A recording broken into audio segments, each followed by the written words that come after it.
ओम श्री श्री नमः। ओम श्री शक्ति नमः। ओम श्री शक्ति नमः।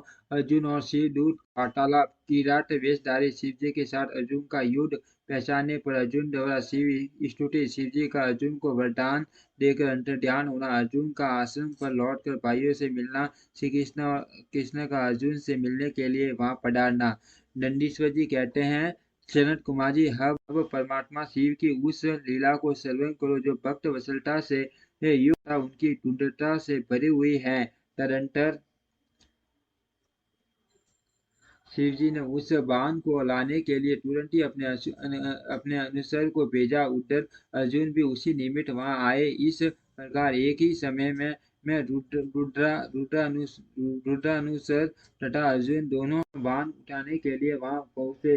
तब अर्जुन ने उसे डरा डरा धमकाकर अपना बाण उठा लिया। यह देखकर उस अनुसर ने कहा, ऋषि सतम, आप क्यों इस बाण को ले रहे हैं?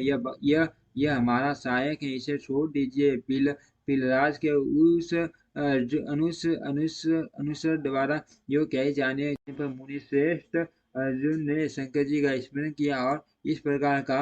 अर्जुन बोले, वनेश्वर, तू बड़ा मूर्ख है। तू बिना समझे मुझे क्या क्या बक रहा है? इस बाण को तो बाण को तो मैंने अभी अभी छोड़ा है। फिर यह तेरा कैसे कैसे इसकी धारियां तथा पीछों पर मेरा ही नाम अंकित है। फिर यह तेरा कैसे हो गया? ठीक है, तेरा कुटिल स्वभाव छूटना कठिन है। नंदीश्वर जी कहते हैं, मुने, अर्जुन का वह कथन सुनकर बिल रूपी गणेश्वर को हंसी आ गई। तब वह ऋषि रूप में वर्तमान अर्जुन को यो उत्तर देते हुए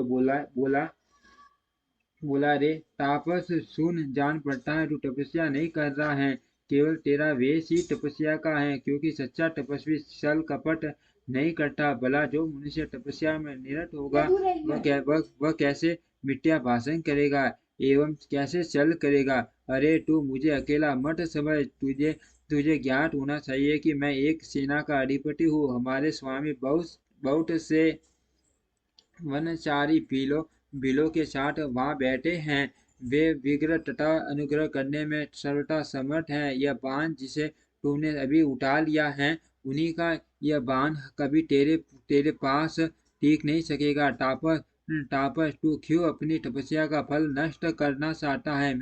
मैंने तो ऐसा सुन रखा है कि चोरी करने से, छल पूर्वक किसी को कष्ट पहुंचाने से, विस्मय करने से तथा सत्य का त्याग करने से प्राणी का तप क्षीण हो जाता है। यह बिल्कुल सत्य है। ऐसी दशा में तुझे तप का फल कैसे प्राप्त होगा? उस बाण को ले लेने से तू तप से स्युक्त तथा कर्तधन हो जाएगा, क्योंकि निश्चय ही ये मेरे स्वामी का बाण है और तेरी रक्षा के लिए ही उन्होंने इसे छोड़ा था। इस बाण से तो उन्होंने शत्रु को मार ही डाला और बाण को भी सुरक्षित रखा। तू तो मान कर्तधन तथा तपस्या में अमंगल करने वाला है। जब तू सत्य नहीं बोल रहा है, तब फिर इस तप से सिद्धि की अभिलाषा कैसे करता है? अथवा यदि तुझे बाण से ही प्रयोजन है तो मेरे स्वामी से मांग ले। वे स्वयं इस प्रकार के बहुत से बाण तुझे दे सकते हैं।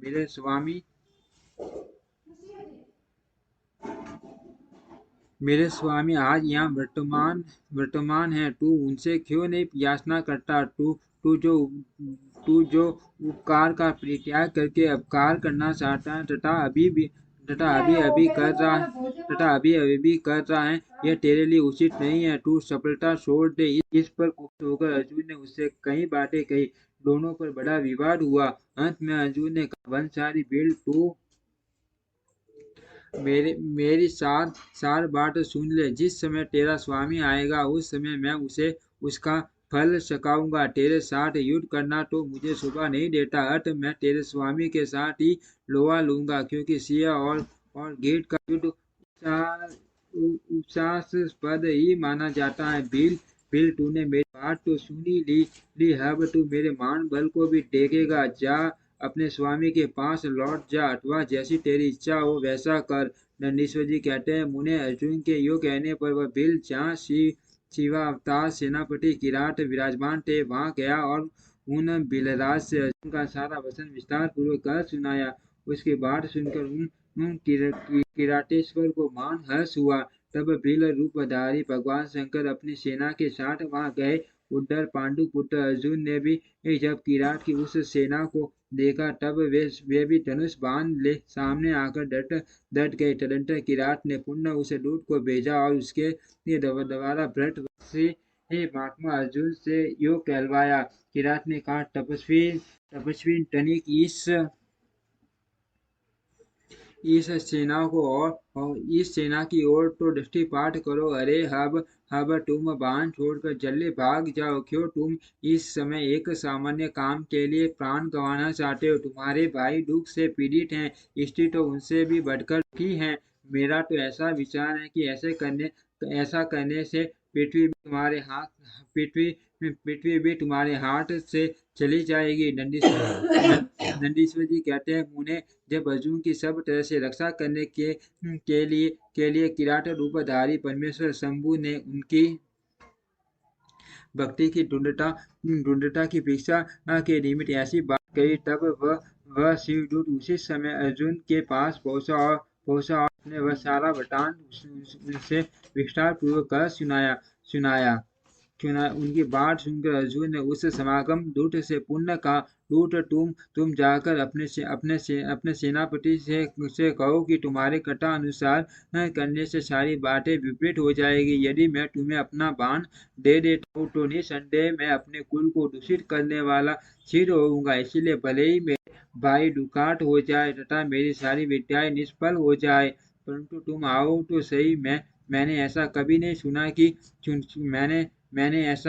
सुना है कि कहीं सिंह गिद्ध से डर गया हो। इसी प्रकार राजा क्षत्रिय कभी भी बने से भयभीत नहीं हो सकता। नंदीश्वर जी कहते हैं, मुने अर्जुन के यो कहने पर वह दूत अपने स्वामी के पास लौट गया और उसने अर्जुन की कही हुई सारी बातें उनके सामने विशेष रूप से निवेदन कर दी। उन्हें सुनकर किराट वेशधारी सेना नायक मारे जी अपनी सेना के साथ अर्जुन के सम्मुख आए। उन्हें आया हुआ देख कर अर्जुन ने शिव जी का ध्यान किया, फिर निकट जाकर उनके साथ अत्यंत भीषण संग्राम छेड़ दिया। इस प्रकार गणों सहित महादेव जी के साथ अर्जुन का घोर युद्ध हुआ। अंत में अर्जुन ने शिव जी के शरण कमल का ध्यान किया। उनका ध्यान करने से अर्जुन का बल बढ़ गया। तब वे शंकर जी के दोनों पैर पकड़कर उन्हें घुमाने लगे। उस समय भक्त वत्सल महादेव जी हंस रहे थे।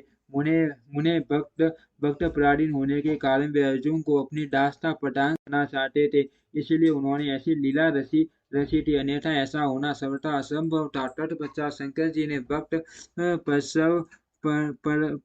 परवशता के कारण मुस्कुराकर वही अपना सौम्य एवं अद्भुत रूप सहसा प्रकट कर दिया। पुरुषोत्तम शिव जी का जो स्वरूप वेदों, शास्त्रों तथा पुराणों में वर्णित है तथा व्यास जी ने अर्जुन को ध्यान करने के लिए जिस सर्व सिद्धि दाता रूप का उपदेश दिया था, शिव जी ने वही रूप दिखाया।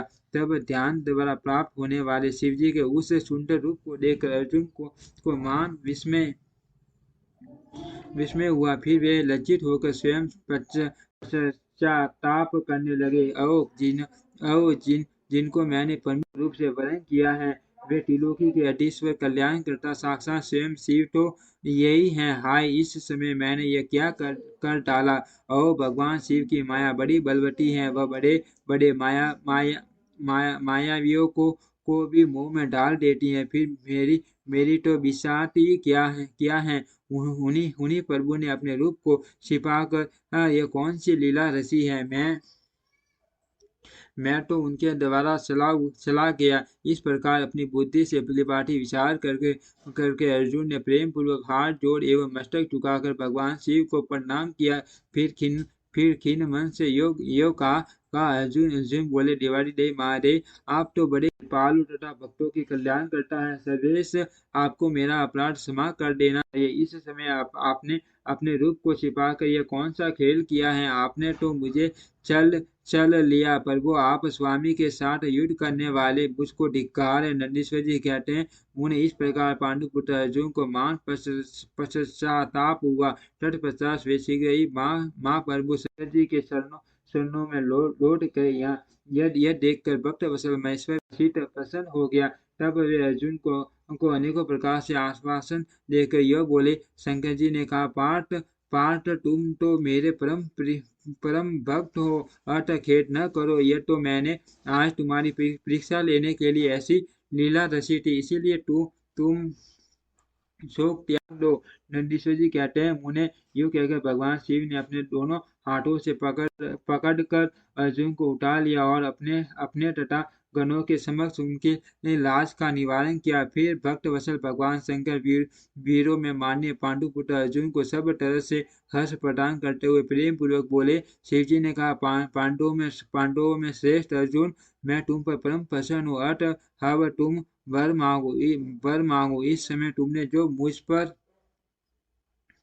प्रार एवं आघात किया है, उसे मैंने अपनी पूजा मान लिया। साथ ही यह सब तो मैंने अपनी इच्छा से किया है, इसमें तुम्हारा अपराध ही क्या है। अतः तुम्हारी जो लालसा हो वह मांग लो, क्योंकि मेरे पास कोई भी ऐसी वस्तु नहीं है जो तुम्हारे लिए अधेय हो। यह जो कुछ कहा है वह शत्रुओं में तुम्हारे यश और राज्य की स्थापन के लिए अच्छा ही हुआ। तुम्हें इसका दुख नहीं मानना चाहिए। अब तुम अपनी सारी घबराहट छोड़ दो। नंदीश्वर जी कहते हैं, मुने भगवान शंकर के यो कहने पर अर्जुन भक्ति पूर्वक सावधानी से खड़े होकर शंकर जी से बोले। अर्जुन ने कहा, शंभो, आप तो बड़े उत्तम स्वामी हैं, आपको भक्त बहुत प्रिय है। देव भला मैं आपकी करुणा का क्या वर्णन कर सकता हूँ। सदाशिव, आप तो बड़े कृपालु हैं। यो कहकर अर्जुन ने महाप्रभु शंकर की सद बुद्धि युक्त एवं वेद समर्थ स्तुति आरंभ की। अर्जुन बोले, आप देवारी देव को नमस्कार है। कैलाश वासीन आपको प्रणाम है। सदाशिव, आपको अभिवादन है। पंचमुख परमेश्वर, आपको मैं सिर झुकाता हूँ। आप जटाधारी तथा 3 नेत्रों से विभूषित हैं, आपको बारंबार नमस्कार है। आप प्रसन्न रूप वाले तथा शस्त्रों में मुखों से युक्त हैं, आपको प्रणाम है। नीलकंठ, आपको मेरा नमस्कार प्राप्त है। मैं क्षत्रिय जात को अभिवादन करता हूँ। वामाकर्ण में गिरिजा को धारण करने वाले वर्ष ध्वज, आपको प्रणाम है। 10 भुजाधारी, आप परमात्मा को पुण्य अभिवादन है। आपके हाथों में डमरू और कपाल शोभा पाते हैं तथा आप मुंडों की माला धारण करते हैं, आपको नमस्कार है। आपका श्री विग्रह सूर्य स्फटिक तथा निर्मल कपूर के समान गौरवन का है। हाथ में पिनाक सुशोभित है तथा आप उत्तम त्रिशूल धारण किए हुए हैं, आपको प्रणाम है। गंगाधर, आप व्याघ्र श्रम का उत्तरीय तथा गज श्रम का वस्त्र लपेटने वाले हैं। आपके अंगों में नाग लिपटे रहते हैं, आपको बारंबार अभिवादन है। सुंदर लाल सन्नों वाले, आपको नमस्कार है। नंदी आदि गणों द्वारा सेवित आप गण नायकों को प्रणाम है। जो गणेश्वर रूप हैं, कार्तिकेय जिनके अनुगामी हैं, जो भक्तों की भक्ति और मुक्ति प्रदान करने वाले हैं, उन आपको पुण्य नमस्कार है। आप निर्गुण सगुण रूप रहित रूपवान कला युक्त तथा निष्कल हैं, आपको मैं बारंबार शीश झुकाता हूँ। जिन्होंने मुझ पर अनुग्रह करने के लिए किरात वेश धारण किया है, जो वीरों के साथ युद्ध करने के प्रेमी तथा नाना प्रकार की लीलाएं करने वाले हैं, उन्हें महेश्वर को प्रणाम है। जगत में जो कुछ भी रूप दृष्टि गोचर हो रहा है, वह सब आपका ही तेज कहा जाता है। आप सिद्ध रूप हैं और अनवय भेद से त्रिलोकी में रमन कर रहे हैं। जैसे धूलिकणों की आकाश में उदय हुई तारकाओं को तथा बरसते हुए जल की बूंदों की गणना नहीं की जा सकती, उसी प्रकार आपके गुणों की भी संख्या नहीं है। नाथ, आपके गुणों की भी संख्या नहीं है। नाथ, आपके गुणों की गणना करने में तो वेद भी समर्थ नहीं है। मैं तो एक मंदबुद्धि व्यक्ति हूँ, फिर मैं उनका वर्णन कैसे कर